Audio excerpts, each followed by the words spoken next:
Today, we're talking about an issue that has become one of the most heated debates in American politics: voter ID laws. Former President Donald Trump has repeatedly argued that voter ID should be mandatory across the United States. In simple terms, if you want to vote, you should present a valid government-issued ID, a driver's license, a state ID card, a passport, or another official identification document. Supporters say this is common sense. Critics say it's dangerous. So what's the truth? Let's slow this down and unpack it carefully. What is voter ID? First, we need to understand something important. The United States does not have one single centralized election system. Election rules are largely decided by individual states. Some states, like Texas and Georgia, require strict photo ID to vote. Other states allow voters to sign an affidavit if they don't have ID, and a few states don't require ID at all for certain voters. This variation is why the debate is so complex. When Trump calls for nationwide voter ID, he is essentially proposing a federal standard, one rule for all 50 states. And that's where the controversy begins. The supporters' argument. Supporters of voter ID laws, primarily Republicans, frame this issue around security and trust. Their logic is straightforward. You need ID to open a bank account. You need ID to board a plane. You need ID to buy certain products. So why wouldn't you need ID to vote? They argue that elections must not only be secure, they must appear secure to the public. After the 2020 election, when Joe Biden defeated Donald Trump, claims of election irregularities spread widely in conservative circles. Although courts dismissed most fraud allegations due to lack of evidence, many voters continued to feel uncertain about election integrity. For supporters, voter ID laws are about restoring confidence. They argue, even if voter fraud is rare, even if it happens only in isolated cases, preventing it entirely is worth the effort. To them, voter ID equals accountability, the critics' concerns. Now let's look at the other side. Civil rights groups, many Democrats, and voting rights advocates argue that widespread voter impersonation fraud is extremely rare. Numerous studies have found very few confirmed cases of in-person voter fraud, the type voter ID laws are meant to prevent. So critics ask, if the problem is minimal, why create stricter rules? Their concern is access.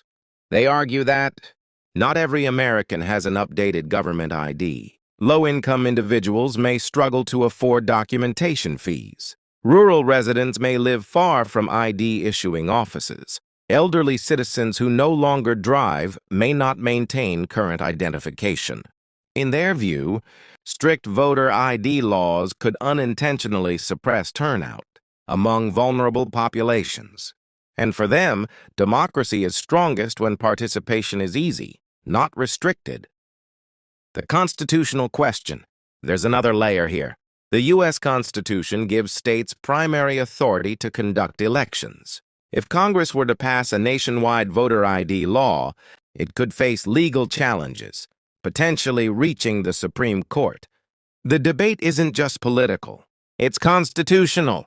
It raises fundamental questions about federal power versus state control, and historically that balance has always been sensitive in American governance. Political strategy and mobilization. Let's be realistic.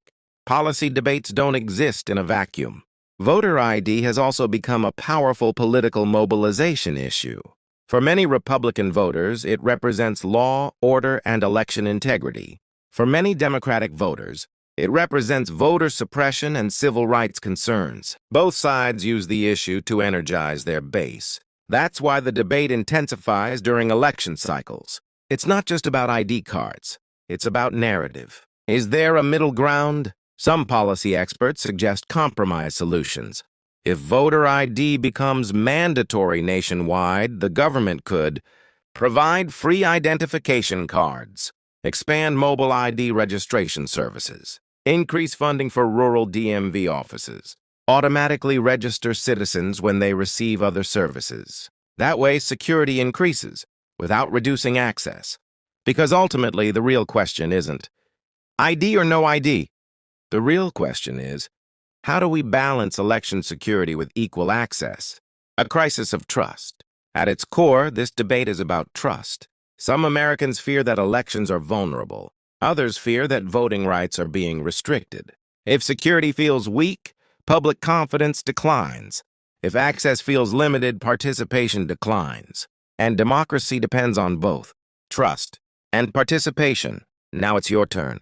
Do you believe voter ID strengthens democracy, or could it unintentionally create barriers for some citizens? Share your thoughts in the comments. If you found this analysis informative, like the video. And if you want balanced, in-depth discussions on American and global politics, consider subscribing. I'll see you in the next episode.